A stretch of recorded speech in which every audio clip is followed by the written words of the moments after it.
you know what? There actually is a whole bottle of water over here.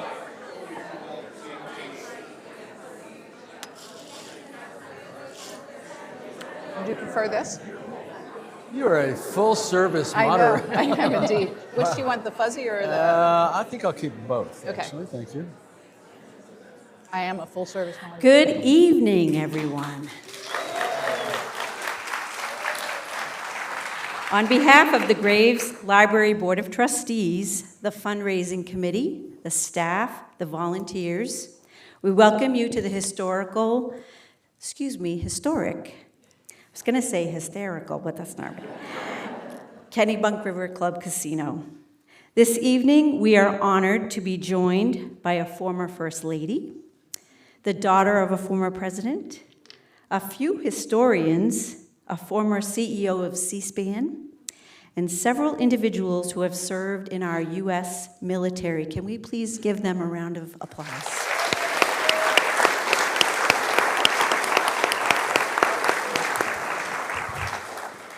A few housekeeping notes. We would appreciate it if you could check your phone and make sure that it is on silent.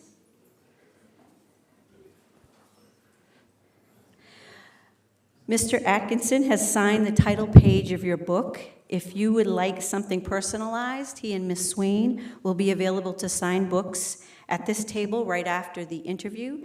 And if you haven't met our new friends at Octopus Books, located on Main Street, Kennebunk, they are here with us tonight.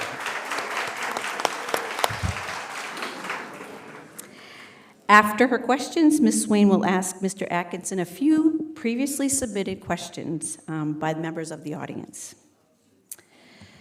Recognizing the importance of libraries and research and academic endeavors, the Library Board annually celebrates the late Joyce Butler, a local historian. They do this by inviting all fourth graders at Kennebunk Port Consolidated School to research and write a 500-word essay about a distinguished individual, a historic building, or a significant event in Kennebunk Port over the past 400 years. After reviewing all entries, the committee chose Haven Baker Cook for his essay on the blizzard of 1978 at Goat Island Lighthouse. So I would like to invite our wonderful children's librarian, Terry Ball, to come up and present Haven with a trophy and a set of Joyce Butler's books.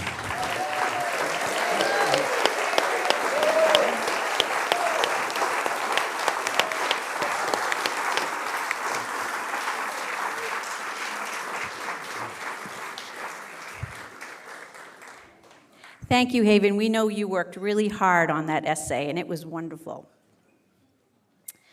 Before we begin, we would like to welcome and thank our esteemed guests, Rick and Jane Atkinson and Susan Swain. We would also like to thank our sponsors, Spinnaker Trust, the Colony Hotel, Kitchen Chicks Catering, Robert and Marjorie Dennis, Michael and Victoria Donaghy, Alan and Norma Lamb, Paul Mahoney, Tom and Sarah Vanderschaff, Main and Vine, Hurlbut Design, who put together this beautiful set on stage, Edison Press, Mark and Victoria Lamar, Tom Stone and Lisa Coppola, Greg and Heather Taggart, Kennebunk Port Resort Collection, Homer Family Foundation, William and Cynthia Widener, Kennebunk Savings Bank, Chris and Terry Stevens, Day Trip Society, Schooner Eleanor, Wallingford Farm, Octopus Books, and our own videographer, Mike Kelly. We also want to thank the Kennebunk River Club for this space and allowing us to do this every year, and the impeccable staff for putting this all together for us. So please help me giving them a round of applause.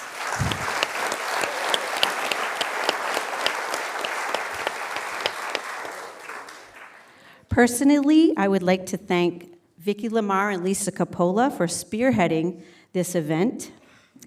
Sarah and Tom Vanderschaff for being such lovely hosts to our guests, and to the Graves Library staff for working with me behind the scenes to ensure a magical evening.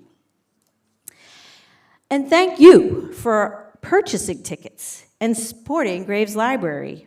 Your attendance at these events help us continue to provide dynamic services to our community. Your interest and donations ensure that all proceeds from this event benefit our small but mighty library. On behalf of the Board of Trustees, the fundraising committee, the staff, and volunteers, we extend our sincere gratitude.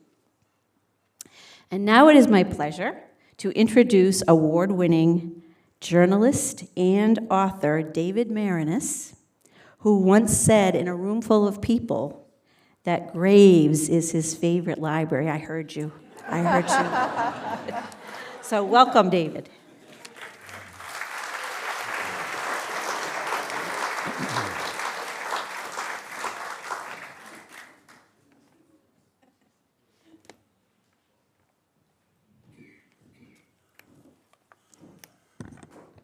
Well, thank you, Mary Lou, not just for tonight, but for your amazing 26 years running this, my favorite library.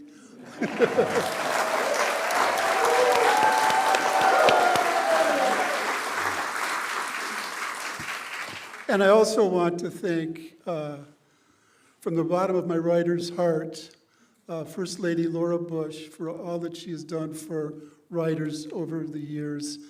I lived in Austin, Texas for 8 years, and the Texas Book Festival that she started there was wonderful. I was able to participate in that several times. And then Rick and I both were invited to the White House in 2003 for the National Book Festival. And I think no one has done more for writers, especially nonfiction writers, but all sorts of writers, children's, fiction, than you. So thank you so much.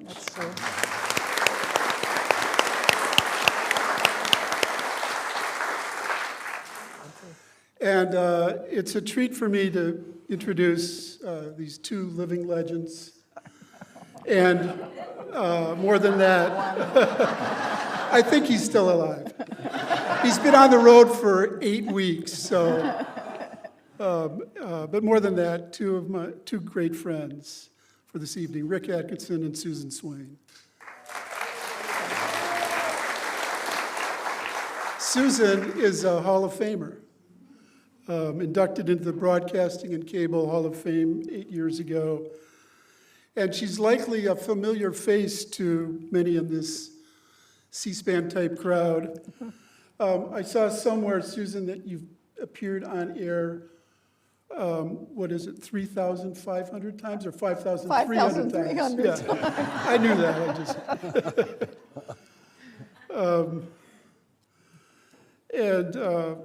During those decades, she rose from 1982 to an associate producer to running the place, the CEO, replacing the legendary Brian Lamb, and the most worthy successor. Like all nonfiction writers, Rick and I have both benefited enormously from Susan and C-SPAN over the years. I owe Susan a deep debt of gratitude for her decision to send C-SPAN along with my wife Linda and me when we went to Vietnam to research my book, They Marched into Sunlight, documenting from beginning to end what it takes to do what we do. One thing any author can be sure of with C-SPAN, whether it's Brian Lamb or Peter Slen, who came up here 2 years ago, or the wonderful Susan today, is that the book will be thoroughly read, and the interview will be deeper and more interesting than any other television venue or venue like this. So Susan, thank you for gracing us in Kennebunkport tonight. Rick, multiple Pulitzer Prize winner, is my longtime pal. We both come out of the Washington Post, the once great Washington Post. And once 35 years ago, we spent several months working together on a series on the collapse of the savings and loan industry, a subject about which neither of us knew a damn thing. when we started, which made it more interesting and fun all along the way. Writing can be a lonely task, and for decades, since we both started writing books, we've been the charter and actually the only official members of what we call the Scribbler Society, not counting our mutual agent who we bring along to pay for lunch. I've always been in a bit of awe of Rick, who's not only the most organized compiler of facts that I know, a prodigious researcher, but also a master storyteller and a beautifully fluid writer with a delicious and preternaturally awesome literary vocabulary, fitting for someone with a master's degree from University of Chicago, but quite unusual in the journalism world from which we both sprang. And now, after his Liberation trilogy on World War II and 2 volumes into his remarkable accounting of the American Revolution, he has a well-earned reputation as the finest military historian in the world. For Father's Day, my daughter Sarah gave me a book titled 3 Sheets to the Wind. I don't drink, so I don't think it was necessarily applying to me, but it is a book about the nautical origins of so many of the phrases that we all use every day without really thinking about where they came from.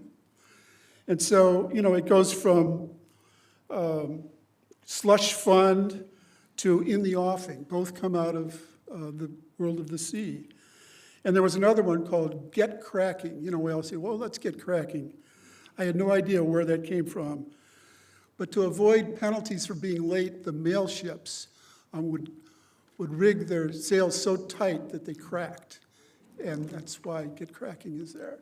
So let's get cracking. Thank you. Thank you very much. Wow, what an introduction. Yeah. I would like to tell you how delightful it is to be here with all of you tonight. My last visit to Kennebunkport was during the George Bush, H.W. Bush 41 with a C-SPAN camera crew. I was much younger then, and I have not been back till this weekend, and I'm just delighted to be here with all of you tonight. When Sarah Vanderschaft called and asked if I would do this to help support the Graves Library, I said yes, yes, yes, because libraries are such an important focal point in all of our communities, and I think you do a wonderful job, and I'm here on your swan song, Mary Lou, so happy to help support you as you move to the next phase. So, Rick, first of all, let me just ask you about the title, The Fate of the Day. Where does it come from? Yeah, and first of all, thank you all for having me here. This is my first trip to Kennebunkport. It's a huge gap in my education that's now filled. And I echo David's thanks to you, Mrs. Bush. You've done wonderful things for all of us. The fate of the day is a phrase that you hear in the 18th century. I quote it several times. I quote it, for example, Lieutenant Colonel Alexander Hamilton, who was an aide to General George Washington, seized Washington at the Battle of Monmouth, which was late June 1778, and the day began very badly for the American cause. And Washington kind of rides to the rescue at the last minute when it looks like things are really going to go south for the Americans, and saves the fortunes of the Continental Army. And Hamilton writes, "I never saw the general to such good advantage. By his diligence and courage, he saved the fate of the day." And the phrase, it's a little ambiguous, but it implies contingency, events that may or may not be beyond the control of human agency, and a bit of mystery to the way fate unfolds. So that certainly is the revolution in a nutshell. And that's why I use it as the title, Susan. We are going to talk about some pretty big characters because this book is full of some larger-than-life characters. But before, I had a couple of general questions. First one is, would you please localize this story for these people here? What were their forebears living in 1777? What was life like for them? Well, one of the reasons to study the American Revolution and to celebrate it as we swing into the semi-quincentennial, which Sounds like a medical procedure, but, but it's actually the 250th anniversary of the country's founding, is because it tells us something about who we are, where we came from, what our forebears believed, and what they were willing to die for, which is the most profound question any people can ask themselves. So if you were among those whose families were here in the 1770s, life was hard. If you happened to be living in Maine, it was really hard. Maine, of course, then was still part of Massachusetts. Disease was so common that in the Revolution, tens of thousands died of smallpox, sometimes known as the King of Terrors, dysentery, typhus, the great killer of armies over the eons, typhoid. Daily life was hard, short, and brutish. And just getting by, even if you weren't swept up in political events and aggrieved by what you thought the British were doing to you and to your family, it was hard. And that's something that anybody who lives in the 18th century, as I do, is struck by day after day. Just getting by is difficult. So if you're then engaged in not only a war against the mother country, but you're engaged in a civil war, and it is our first civil war with all the nastiness that civil war implies. Then it becomes a global war very quickly, as I describe in this particular book. So it goes from being kind of a brush fire conflagration on the edge of the British Empire to a global war. The French come into it, the Spanish come into it, the Dutch are going to come into it. It's fought on 4 continents in the 7 seas. And that raises the stakes for everybody. It's not just about whether or not we win our independence. For the British, it becomes existential because they're fighting the French and the Spanish simultaneously. So all of this makes life very tentative for those living in those times. George Washington is so concerned as he's retreating from New York, having been outgeneraled in New York. He's often outgeneraled across New Jersey into Pennsylvania in late 1776, that he writes to his brother and says, I think the game is pretty near up. And that's kind of how life is at that time. It's the candle seems to be flickering a lot. So it's something to bear in mind as we think back on them in those days. We tend to have, in retrospect, a kind of a sepia portrait view of the revolution. It's kind of gauzy and hazy, and we think of it as a faded lithograph. It's not like that. It's bloody, nasty, endless, 8 years of war, 8 years of civil war, 8 years of killing, 8 years of dying, and 8 years of uncertainty. And that's what they're going through. And the fact that they stay the course and have the pertinacity to see it through ultimately is something that we should recognize and celebrate as we swing into the semi-quincentennial. The country is marking Juneteenth today. What did the revolution mean for African Americans? Yeah, what did it mean for African Americans? Okay, there are 2.5 million people in America when the war begins on April 19th, 1775.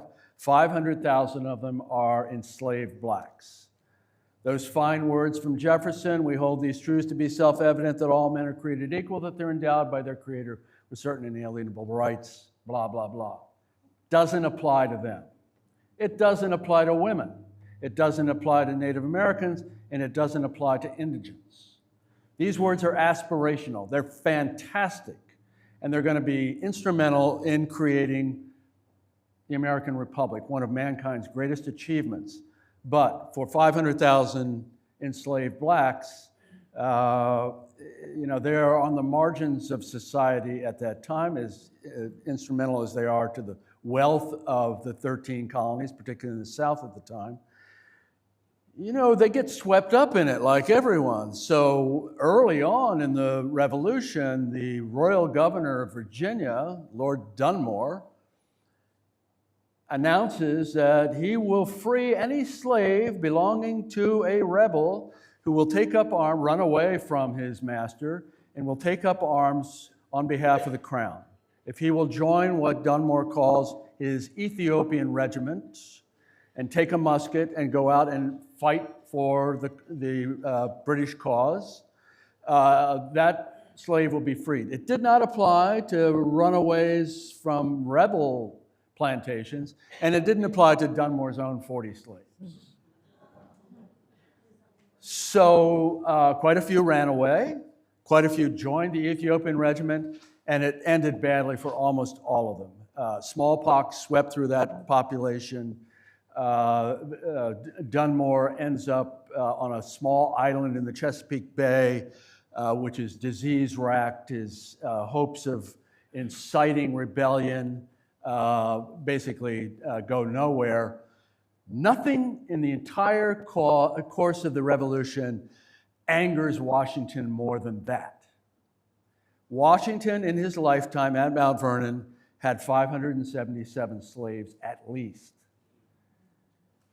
And he is obviously a plantation master, and this effort to free the slaves, to upend the natural course of things as Washington and Jefferson and Mason and all the other slave owners in Virginia believed things should be, this effort by the British to basically free the slaves makes him furious. He is spitting with rage. So it's going to be like that for the slaves throughout the revolution. There are going to be moments late in the war when manpower is such a severe problem that proposals are made that the rebels free slaves. This proposal is made specifically by John Laurens, whose father, Henry Laurens, succeeds John Hancock as the president of Congress. Henry Laurens, they're from Charleston. Henry Laurens had been the co-owner of the largest slave trading enterprise in North America. His great wealth derives from the slave trade.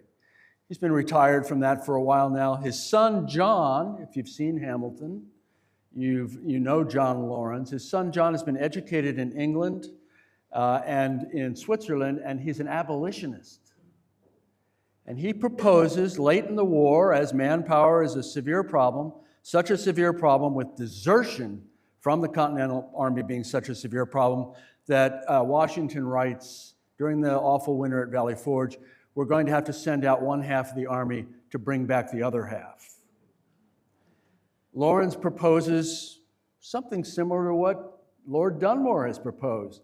Free the slaves, or offer them freedom in exchange for taking up arms on behalf of the cause, the Continental Army cause, the rebel cause, the cause of America. His father finally says, okay, try it, go ahead, whatever. Washington doesn't want to even hear about it, but he basically agrees. Congress agrees, this is in 1779, 1780, and says, if you can persuade the South Carolina legislature to do this, we'll do it. Laurens goes home to Charleston, becomes a member of the South Carolina legislature, takes leave from Washington's staff where he's an aide, and the South Carolina says not only no, but hell no, never. And that plan dies a borning. There are 5,000 men in the American Army that's in Charleston in May of 1780, and they are trapped by the British, they're besieged by the British, and that entire army is destroyed. It's one of the low points of the entire revolution, and it's in part because of this issue, should blacks be permitted to take part. What a different country it would have been if that had passed. You know, there are turning points, and that's one of the turning points, Susan. The other population I wanted to ask you about is Native Americans. I learned on this trip, should have known before, that Kennebunkport is actually derived from an indigenous name here. And in your book, the different Indian nations appear in various different capacities, depending upon where the fight is and what the battle is about. So how do you tell that story? And it's a complicated story because not only is it a civil war among whites in America, it becomes a civil war among Native American tribes. and particularly among the Six Nations of the Iroquois, who are located mostly in upstate New York, spilling into Canada, some into the Ohio Territory. And they have lived in harmony for more than a century. The Six Nations include the Iroquois, the Mohawk, and other tribes. And as the revolution gained steam, these Six Nations have to choose sides. And 4 of them align with the British, and 2 of them align with the rebels, with the patriots. And they fight each other. So it's a civil war among Indian tribes. It doesn't end well for them. In 1779, General Washington's, I'm sounding like I'm bad-mouthing General Washington. We're going to get to his many virtues before the conversation's few. But in 1779, his main preoccupation as the commanding general of the Continental Army is to design and organize a campaign against the Iroquois. He launches an army under Major General John Sullivan. He doesn't lead it himself, but he has designed the whole campaign. And that army of American soldiers goes up the Susquehanna River, out of Pennsylvania, into New York.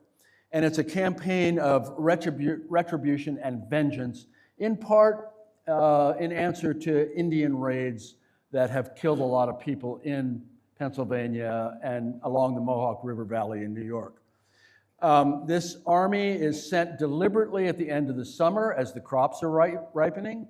So corn, squash, pumpkins, and so on, which the Indians need to live on, are deliberately destroyed. The Indians basically dance away from the oncoming soldiers. They're a little too slow to catch them, but 40 villages and towns are destroyed. They're burned to the ground.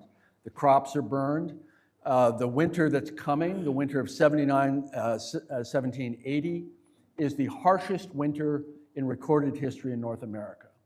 And the Indians are now refugees. Thousands of them retreat into the St. Lawrence River Valley, where the British will protect them, and thousands of them die of starvation, malnutrition, and exposure. That's what it's like for the Indians. And it's a similar story farther south. The Cherokees butt up against particularly South Carolina militia. The Cherokees are driven across the Appalachians. They all get swept up in this maelstrom of the revolution. For the Indians in particular, it ends very badly. The last group that I wanted you to speak to, most of the people we're going to be talking about, the big characters, are men. So would you spend a minute or two talking about the role of women in the Revolutionary War? Yeah. Yes, with great enthusiasm. The women, like the Indians, like blacks, don't leave many footprints. I wish that there were many more like Mercy Otis Warren, like Abigail Adams. If I had 10 Abigail Adams, I would be really happy, because she's smarter than any of them. She's a terrific writer. She's a close observer, and her correspondence back and forth with John, her husband, is one of the most profound correspondences in American history, because it's so meaningful and so closely observed. But she's an exception, and you don't find enough to tell you about what life was like for women. It's important to know, and I hope that I record it as vividly as I can, that when the men go off to war, and there are very few women with the Army, there's some who are there as nurses and laundresses and so on, and camp followers generally, but it's a very small contingent. When the men go off to war, who's taking care of the farm? Who's taking care of the shop? Who's taking care of the kids? Who's taking care of things at home? It's the women. And it's profoundly important because, as I know, I've spent a lot of time with the contemporary army in places like Somalia and Iraq and Bosnia. If the men are worried about the home front, it's a problem. it's a problem for commanders, it's a problem for morale, and so on. So it's important that the women are there to keep things running and to reassure men that things are okay, which is what they do. And they do it by the hundreds of thousands in the course of the war, of the revolution. I'll mention one woman in particular. I've been thinking about her a lot lately. Her husband is a sergeant in the 4th Connecticut Regiment. He's at Valley Forge in that awful winter of 77, 78, when 2,000 American soldiers die of malnutrition, disease, poor clothing, and so on. And he gets a letter from his wife, Betsy, at home in Pomfret. And the letter tells him, this is early 1778, the letter tells him that of their 4 children, all 5 and under, 3 have just died of typhus. And she writes to him with a fluency and a power that's unspeakable. And she talks about Chester, their son, who's not yet 3. And she writes to him, he had his senses to the last. And the last words he uttered was, "I's a-comin', I's a-comin', I's a-comin'." So we can only imagine the agony that this causes for our sergeant in the 4th Connecticut. And he does his duty. He remains at Valley Forge. He too is a-comin'. And within a year, he's dead.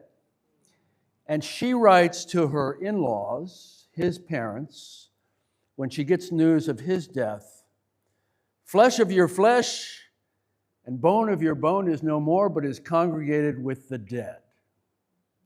She's a widow with 1 surviving child, and it's up to her to move on at that point. That's what war is like. That's what this war is like. And that's what life is all too often like for women in the war. Okay, into some particulars. The population of the United States at this point was what? 2.5 million. And what number of those were of fighting age? Oh, you can figure several 100,000. So that's George Washington's pool. Yes. At its height, how many men did he have under his command? He was lucky if he had 20,000. Sometimes the Continental Army was as few as 3,000. And how about the British? What was the size of their forces? The British, of course, are fighting an expeditionary war. They've got to come across the Atlantic, 3,000 miles of open ocean in the age of sail. At the peak, they had almost 50,000. During the course of the war, they had 30,000 German mercenaries, whom we call the Hessians, regardless of whether they were from Hesse or not. And they had the greatest navy the world had ever seen, the Royal Navy.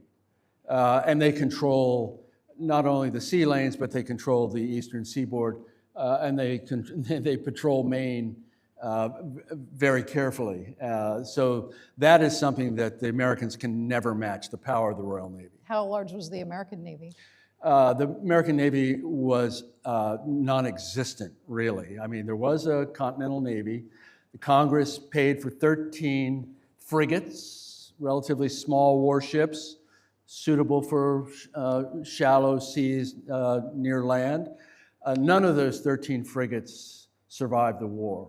All of them were either captured by the British, destroyed by the British, or destroyed by their crews to avoid capture by the British. So what the Americans had instead, Susan, was they had privateers. These are legal pirates who've been authorized by the states and by the Congress to conduct piracy. And those privateers, and you could make a lot of money because you got to keep what you captured, those privateers bedeviled the British, not only in American waters, North American waters, but a lot of them infested British waters. And over the course of the Revolution, they would capture or destroy more than 2,000 British ships, mostly merchant ships. Okay, George Washington. How old was he at the start of this book? Well, he's born in 1732, so he's 46 when he takes command of the Continental Army. So I'm going to have the temerity to actually quote you to yourself as I ask this question, because I was so struck by your couple of descriptions of him. After the Battle of Brandywine, big defeat, Lafayette, Marquis Lafayette's companion, said of George Washington, as a general, he is too slow, too indolent, and far too weak. After the British captured Philadelphia, John Adams wrote in his diary, as you reported, Washington was out-generaled again. Then at the very close of your book, I have to tell you, I got a little misty-eyed reading the last couple of paragraphs of your Good, book. then it worked. You wrote about George Washington. Once prone to indecision, he was now decisive and confident. He was meticulous and confident as an administrator. He was peerless as a political general working with Congress and state legislatures. Although he would never himself see European capitals, he became a deft diplomat. Stern and tremendous of temper, he continued to embody, and this is where I got misty-eyed, I have to tell you, the classical values cherished by his countrymen: fortitude, prudence, temperance, and the subordination of private advantage to public benefit. In an era of great men, you concluded, he was already in the front rank. How did he grow so much in those short years? Let's talk about this guy. Okay, so he's to the manor born, right? He's one of the richest men in Virginia, and then he marries the richest widow in Virginia, and he's got real money at that point, and he's got those 577 slaves over the course of his lifetime at Mount Vernon. You cannot square that circle morally, so let's not try to. He shows up as the commanding general of the Continental Army in early July of 1775, having been selected by Congress because he's the obvious choice. He shows up as a delegate to Congress in his uniform every day, hint, hint. He had 5 years of military experience as a Virginia militia colonel, always under superior British command in the French and Indian War. He's been out of uniform for 16 years at the time that he accedes to being commanding general. There's a lot that he doesn't know. He doesn't know much about cavalry, even though Jefferson says he's the greatest horseman of his age. He doesn't know much about artillery. He knows nothing about continental logistics. And he shows up in New England as a Virginian, deliberately put in command of what is largely a New England militia army, a newly formed national army. He has nothing good to say about New Englanders. He privately refers to dirty New Englanders. He's very disparaging of the junior officers. He doesn't understand initially the sacrifice that these men are making to leave their shops, leave their families, leave their farms to come and serve with him. They don't have slaves back at home taking care of business. They have those wives taking care of things. It's going to take him a while to build the mystical bond between leader and led and to recognize the sacrifice that they are making to be with him. And they have got to know in their bones that he knows the sacrifice. And one of the things about him, and he's got many attributes, is that he's a quick learner. He learns from his mistakes. He's not a particularly good tactician. He makes many mistakes on the battlefield. But he's got a good eye for subordinate talent. He recognizes, for example, that a 25-year-old overweight Boston bookseller named Henry Knox is going to be the father of American artillery.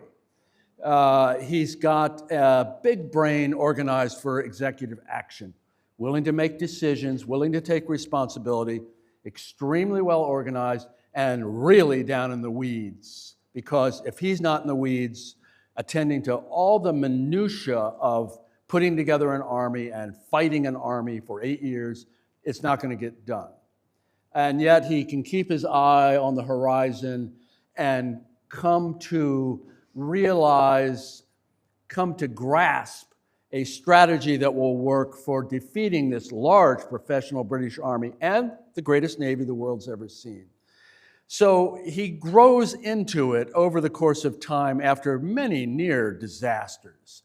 He makes mistakes at the Battle of Long Island, for example, in August 1776, the biggest battle of the Revolution in terms of the number of men involved. This is a guy who'd made a living as a surveyor. You would think terrain would be important to him. He doesn't go out and look at the ground himself. big mistake. And so he doesn't recognize that the British at Long Island can outflank him, which they do, in a night march. And he wakes up in the morning and they're behind him. That's never good. Same thing at Brandywine in the late summer of 1777. He doesn't go out and look at the ground himself. He gets outflanked again. The British go around his right flank. Again, all of a sudden there's gunfire behind him.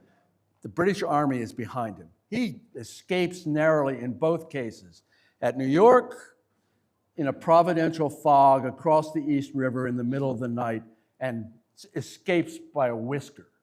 Brandywine, the same thing. Middle of the night, darkness falls. The British are almost there, within spitting distance of destroying the Continental Army. Lafayette is wounded there, incidentally, shot in the leg.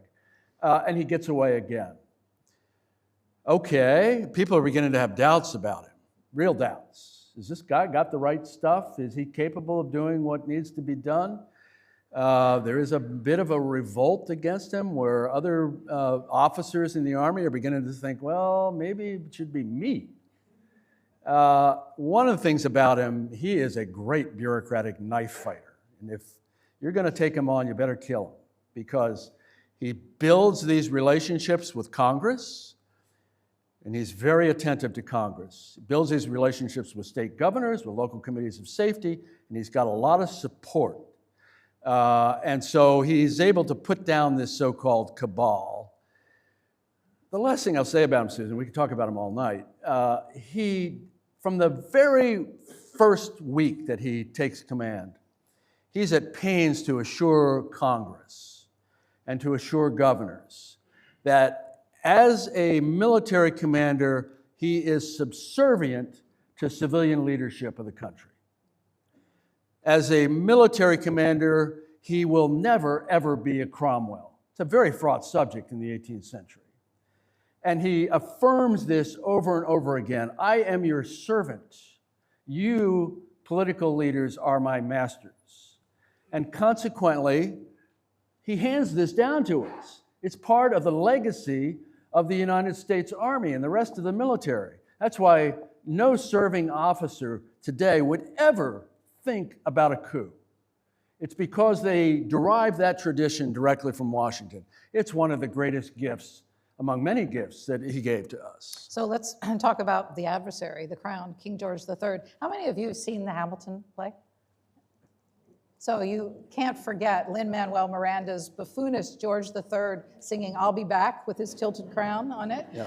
You discovered in your research a much more sophisticated and subtle person than that depiction, or the tyrant in the Declaration. Yeah, I love talking about the other George. George III, not a tyrant that Jefferson calls him in the Declaration of Independence, not a royal brute, as Thomas Paine calls him in Common Sense, published in January 1776. Not that sinister ninny who prances across the stage every night in Hamilton. He's a constitutional monarch. He's a patriot king. He's a child of the Enlightenment. He's a great supporter of both the arts and the sciences. There's a lot to recommend him.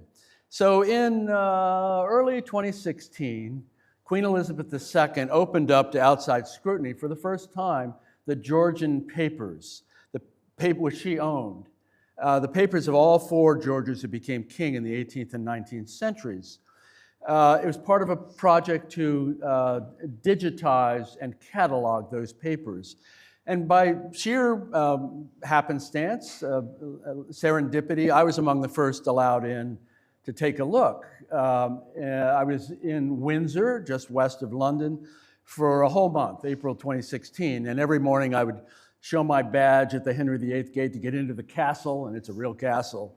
And then I'd show my badge again at the Norman Gate, and I would climb 102 stone steps and 21 wooden stairs to the garret of the Round Tower, begun by William the Conqueror in the 11th century.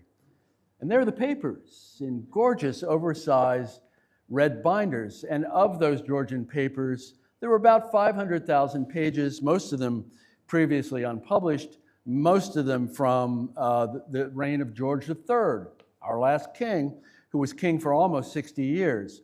And you really have a tactile sense of being in his presence. And you see the nuances of who he is as a monarch.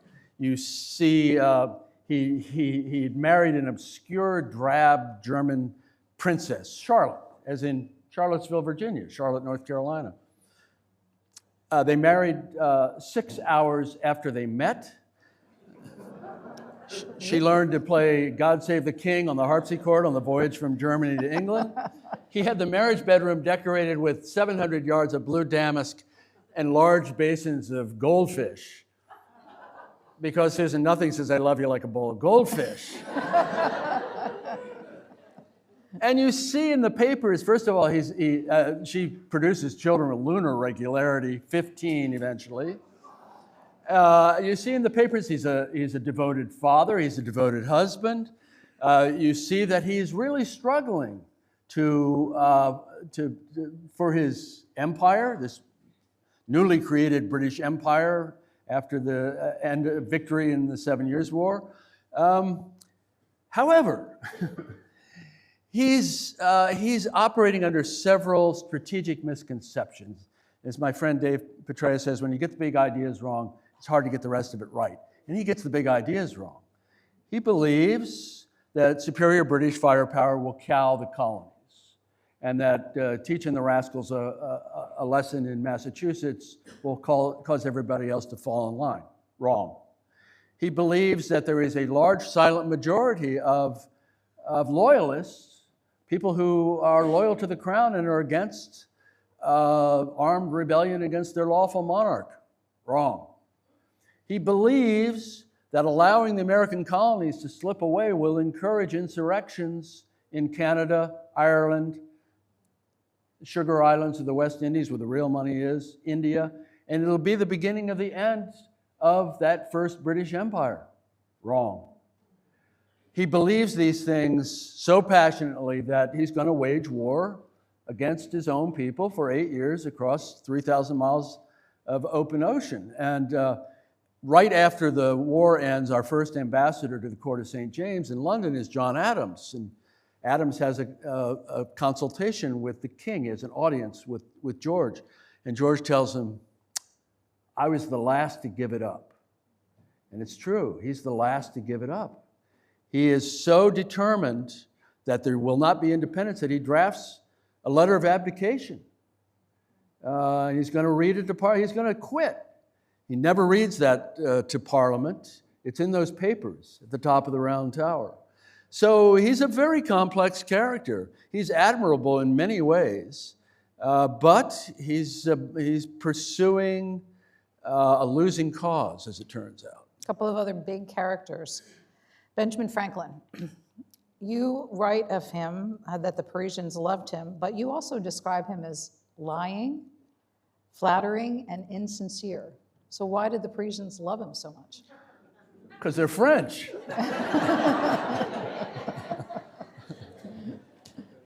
That description of him lying, flattering, and so on, that is from the British ambassador to Versailles. It's not my description, but there's some truth to it. So Benjamin Franklin, the most famous American in the world by far, when he is sent to Paris in December 1776 to be our first and greatest diplomat, as it turns out. And his task, he's a septuagenarian at this point. He's a really old man by 18th century standards.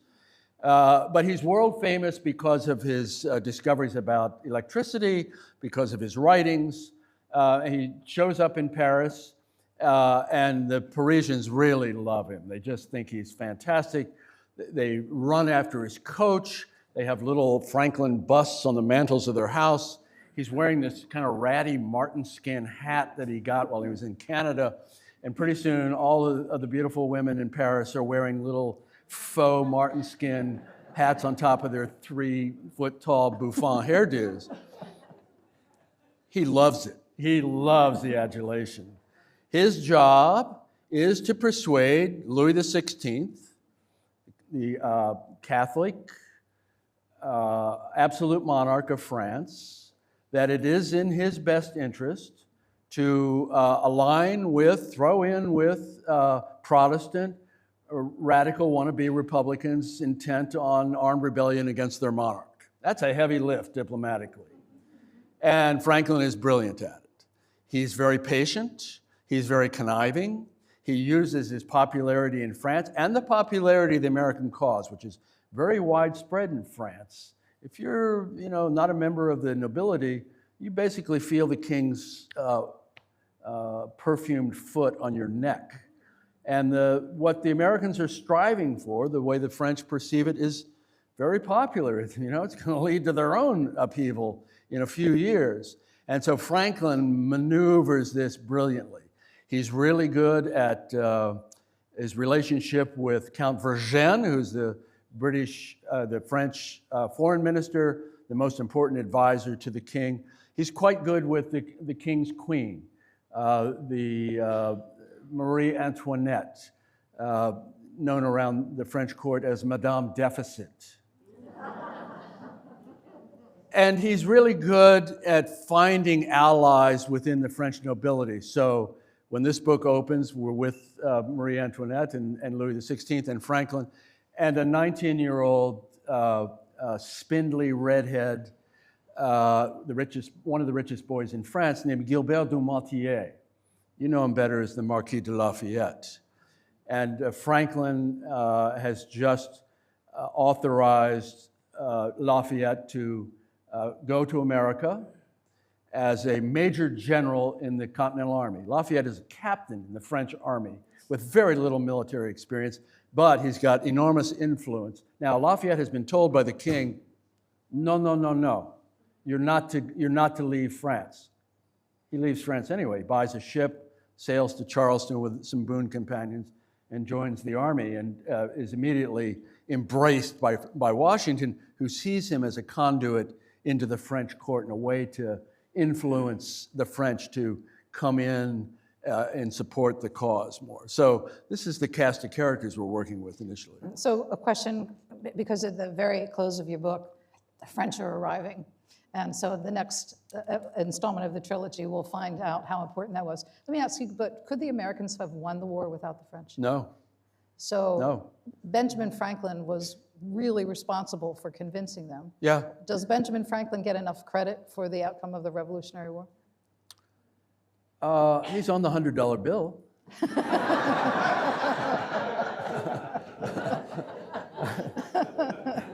That's pretty good. I mean, Washington's only on the one. Franklin, I think, is received. I think people probably don't understand the brilliance of his diplomacy. That's probably been lost over the past 250 years.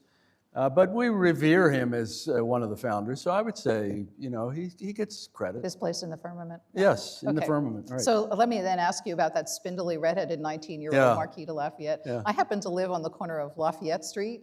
The C-SPAN archives are in West Lafayette, Indiana. Yeah. I mean, there's hundreds of My communities. kids went to Lafayette School in Washington, D.C., yeah. There's hundreds of things named after him. Why? What did he bring to the table that he has this much adulation and longevity? Yeah, he had longevity, that's one thing. And if you live long enough, and you're lucky. So Lafayette arrives and he joins the Continental Army just north of Philadelphia in the summer of 1777. And the first thing he does is assures Washington that he is there to be basically a servant to Washington, that he's there to learn. He acknowledges he doesn't have much military experience. Washington takes a shine to him. Washington has no children of his own. It's believed that he was sterile. He had smallpox as a young man, and that can make you sterile. Martha had 2 kids from her first marriage. And Lafayette becomes very quickly kind of a surrogate son to him. Lafayette shows that he's got chops from the beginning. He's learned English on the voyage from France. He's got a good ear for languages, and by the time he joins Washington, his English is pretty good, and it becomes quite good quickly. That's important. He shows that he's fearless on the battlefield. He really wants battle command. He thinks that's where glory is to be won. And Washington is a little reluctant at first. He's not quite sure what to do with this guy. He writes to Congress saying, okay, you sent me this redhead. What do I do with him? But he soon sees that Lafayette has got battlefield chops, at Brandywine. He's wounded. He's shot in the leg. He's wounded pretty severely. That earns him, kudos. He gets street cred for that. And then he's going to be around long enough to become kind of an advisor to Washington. The Washington aides like Hamilton and John Lawrence, they're fluent in French, and they are all working Lafayette because the game by 1777 is to persuade the French to come into it, to send not just clandestine munitions, gunpowder, muskets, that sort of thing, but to send an army, to send a navy, to join us fully as partners. And Lafayette is going to be instrumental in that.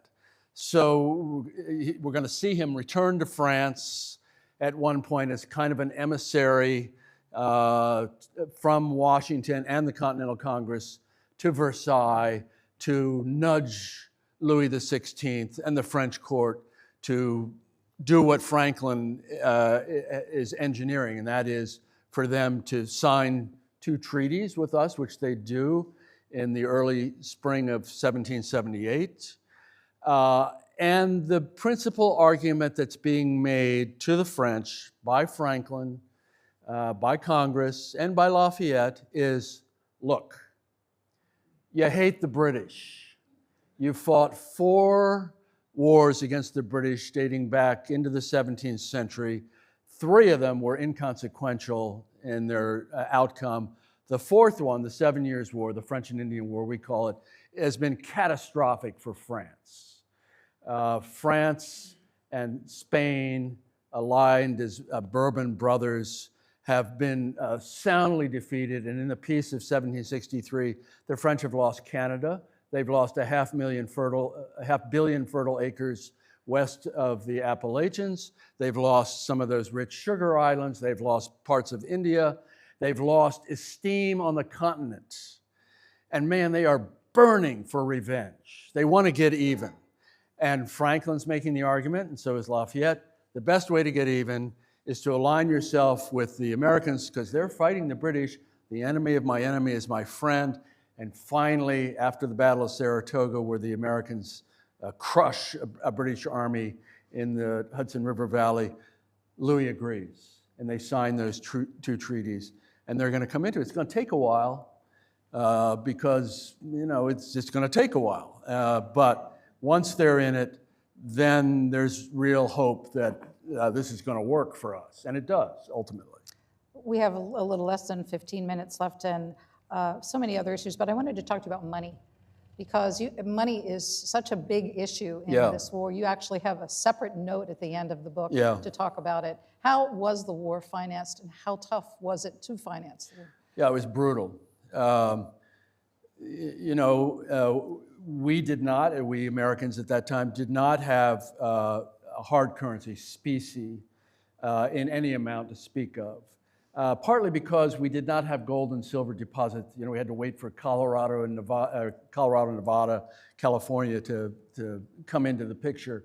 And so Congress, this will shock you, Congress ends up financing the revolution basically by printing tens of millions of dollars. The printing presses are gone full time. And that causes devaluation, it causes inflation, so that by 1779, really, and the value of the dollar has been declining steadily since 1777. By 1779, the phrase, not worth a continental, is widely in vogue, not worth a continental dollar. The continental dollar is worthless. People are lighting their pipes with it. They're making shirts out of continental dollars. So it's financed partly by the barter system comes into play. We're relying on the French to ultimately provide us with millions of livres. There'd be a lot of argument after the war about, was that a loan or was that a gift? We're counting on the Spanish. The Spanish give us some money. So it is hand to mouth. And nothing is more grievous to Washington and the Army than the collapse of the currency. The soldiers become rebellious. There are mutinies because the money that's being paid in salaries, first of all, it's always late, sometimes months late. And when you get paid, it's not worth anything. So this is a real challenge, a command challenge for Washington and his senior lieutenants to try to assure men that eventually it's going to be put right. It never is. So it's one of the biggest conundrums of the war is how to pay for it. Yeah, I was The reading. British, on the other hand, have long experience at financing overseas expeditionary warfare. They have the pound sterling, which is one of the rock-solid currencies in the world. So it's not a fair fight. Some of the depictions of the state of their supplies, I was reading thinking, God, get these men some shoes. It's just amazing that they were able to carry the war on. Washington spends an extraordinary amount of time worrying about shoes. An army marches on its stomach proverbially, but it really marches on its feet. And they don't have shoes. Some questions from the audience, and this is related to how you do your work. It's one of our local participants wrote, in the fate of the day, you mentioned several times that the author of a letter or document or diary or after action report was so intense that the paper was marred by ink blotches and smudges. On one occasion, you noted that General Clinton didn't sharpen his quill. This indicates to me that you were able to see original paper records. Is that correct? Oh, sure, yeah, and this is a very close reader. Yeah, I mean, I mentioned the papers, George's papers in the garret of the Round Tower. Yeah, I'm an archive rat. The mystery of the next unopened archival box is what gets me up in the morning. There are repositories that are absolutely vital for people doing the kinds of things I do. Probably the greatest archive in America of papers relating to the American Revolution is in Ann Arbor, of all places. Michigan, as you may know, is not one of the 13 colonies.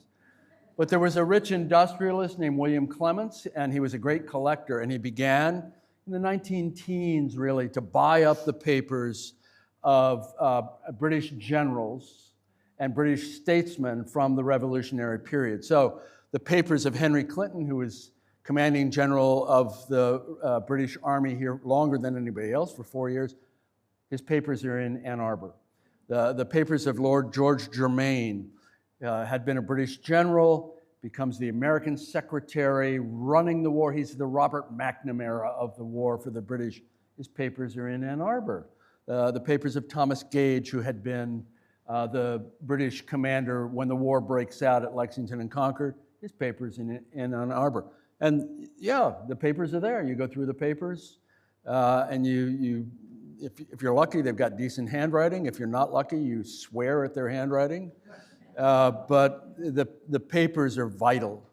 The last thing I'll say is the papers of most of the founders, thanks to Congress, the Library of Congress, and others, have been beautifully curated. So the University of Virginia has been curating Washington's papers since 1968. They're almost finished.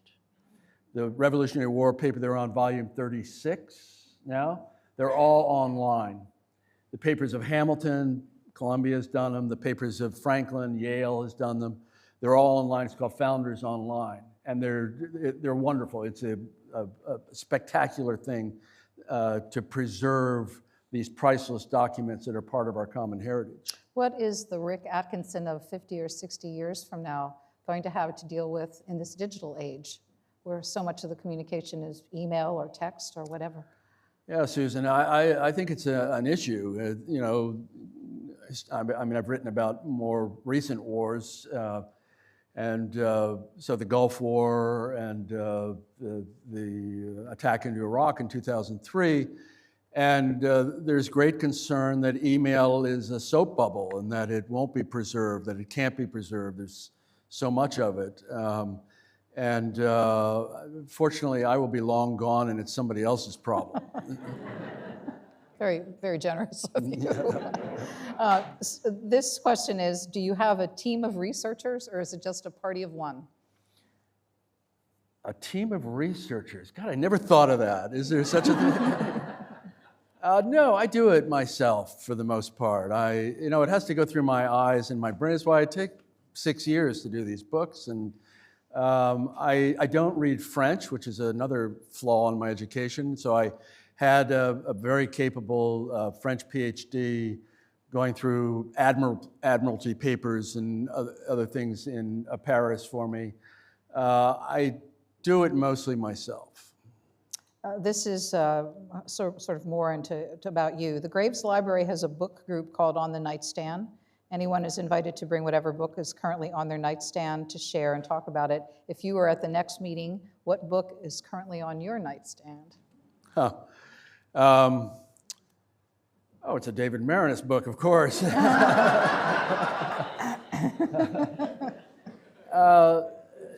Right now I'm reading Ascent to Power. It's about Harry Truman becoming president abruptly with the death of Roosevelt. Now, I've written about that moment when Roosevelt died at Warm Springs. I wrote about it in writing about the American role in the liberation of Europe in World War II. And April 1945 comes around, and Roosevelt keels over and dies in a couple hours, and Truman becomes president abruptly. But I was more interested about it. It's a terrific book. I'm listening to it actually rather than reading it. So that's my current read. While we're talking about your books, I heard in one interview that your personal library has 2,600 books in it? Well, it probably has more than that, but the New York Times asked me about how do you arrange your books. I said that on my books to get list for this current book, I have 2,500 titles. Okay. And I own about half of them. I go through them. That includes all those volumes of Washington's papers. And I don't think I've got an orange highlighter, but I go through and I destroy them.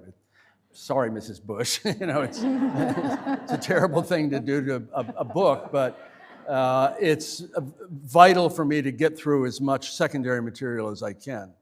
So for this book, I've got about 1,200 volumes that I've read, and I've read of those, those Washington books. They're each about 700 pages, and I've read volumes 1 through 28 of the Washington books, and that's how I get inside them.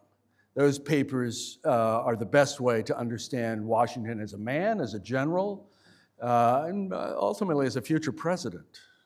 So as we're wrapping up here, you write that the Revolutionary War actually sort of laid the seeds for the Civil War, which was to come not really all that much long later. What are some of those things that forged this country during this period of time that led to the next period of history for America? Well, listen, as we pitch into the semi-quincentennial... You like saying that word, I can tell. Yeah, right. Got a head long. We're the beneficiaries of an enlightened political heritage handed down to us from that revolutionary generation. And it includes, and it's priceless, and it includes personal liberties and strictures on how to divide power and keep it from concentrating in the hands of authoritarians who think primarily themselves. And we cannot let that heritage slip away from us. We cannot allow it to be taken away from us. We can't be...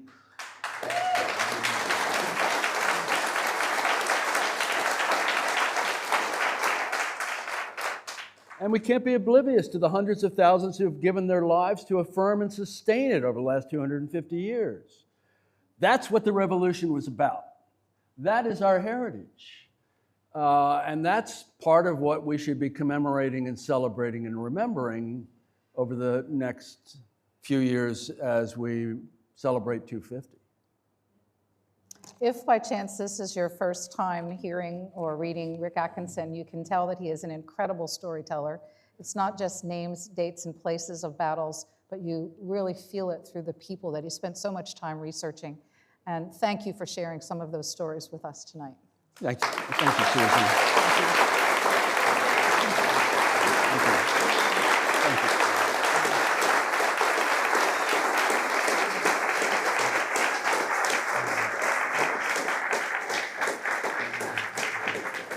Thank you. So I think we have some books to sign. And thank you for doing the heavy lifting. Hardly. You want your water? I do, thanks. I'll carry that down. I'll come back and get this later. I massacred this too.